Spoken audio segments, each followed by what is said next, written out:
Elizabeth Young. I'm a member at Faith.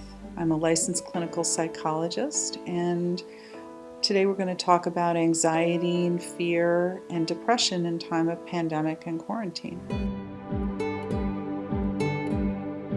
A real simple check-in that you can do is ask yourself on a scale of 1 to 10 about a variety of feelings that you may be having.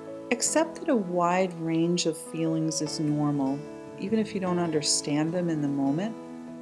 And be aware that you may have feelings that are confusing or unpleasant for you, and that feelings from your past can resurface too.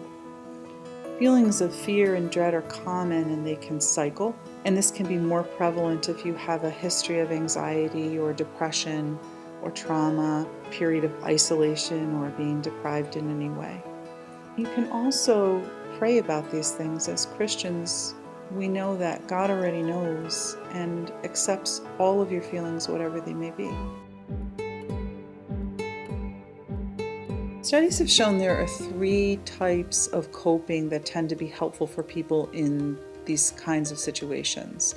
The first is action-based coping, meaning what actions can I take right now in the present moment that will help me to stay safe and help me to feel better. The second is emotionally based coping. Who can I reach out to? How can I help attend to my feelings? And do I need to talk about them with a friend? Can I write them down? What coping strategies help me? So that's kind of taking care of your emotional health. And the third is meaning-based coping. Who do I want to be?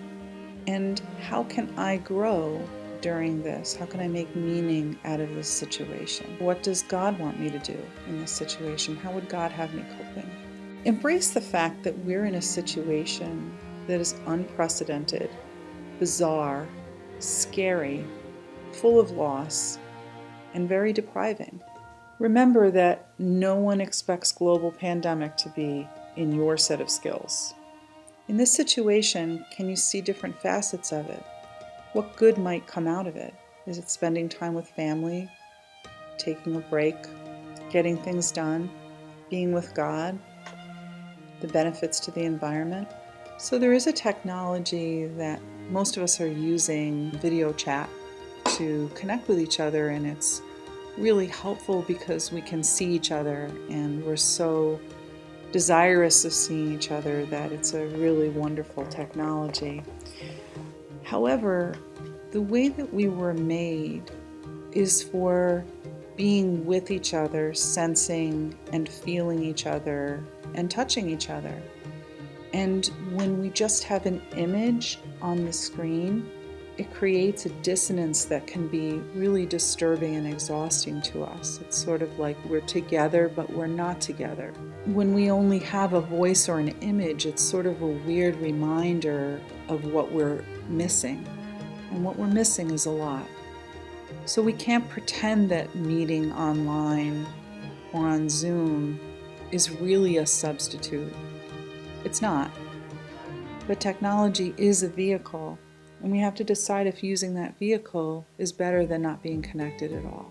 If you had a baby and you only interacted with that baby over a baby monitor, like turning up the temperature in the room in response to the child being cold, you would expect that child to be very distressed and shut down pretty quickly. We're feeling some of that as adults. We're feeling distressed and we're withdrawing in response to not having the real thing, not being able to really connect and sense and feel and be with each other and touch each other.